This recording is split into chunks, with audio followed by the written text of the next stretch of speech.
ত্রিস্তর পঞ্চায়েত নির্বাচনে ভোটারদের ভোটদান বা মতদান ও নির্বাচনে ভোটারদের অংশগ্রহণ নিশ্চিত করা সহ ত্রিপুরার মনোনয়নপত্র পেশার সময় বাধা দান এবং নিরাপত্তাজনিত বিষয়ে সিপিআইএম ত্রিপুরা উচ্চ আদালতে একটি মামলা দায়ের করেছে। আগামী 18 জুলাই এই মামলার শুনানি হবে বলে সংবাদ মাধ্যমের কাছে জানালেন ত্রিপুরা রাজ্য বামফ্রন্ট কমিটির আহ্বায়ক নারায়ণ কর। এদিকে নির্বাচন অবাধ ও সুষ্ঠু শান্তিপূর্ণভাবে সম্পন্ন করার জন্য পুনরায় মঙ্গলবার রাজ্য নির্বাচন কমিশনারের সঙ্গে সাক্ষাৎ করেন সিপিআইএম দলের এক প্রতিনিধি দল। এই রাস্তাগুলো থেকে গুন্ডাদের এবং পঞ্চায়েতেরও মনোনয়ন সেখানে দিতে পারে আমরা বলেছি।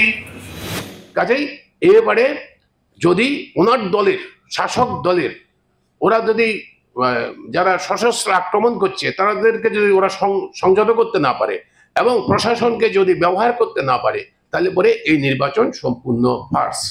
এরকম পরিস্থিতিতে আমাদের সামনে এসে দাঁড়ালো সংবিধানকে রক্ষা করা, আমাদের সামনে এসে দাঁড়ালো ত্রিপুরার গণতন্ত্র আর থাকবে কি থাকবে না, মানুষ তার পছন্দ মতো রাজনৈতিক দল করতে পারবে কিনা, ভোটে লড়তে পারবে কিনা, ভোট দিতে পারবে কিনা এবং তার ভোটের অধিকারকে রক্ষা করার প্রশ্ন আমাদের সামনে মূল প্রশ্ন হিসেবে দাঁড়ালো।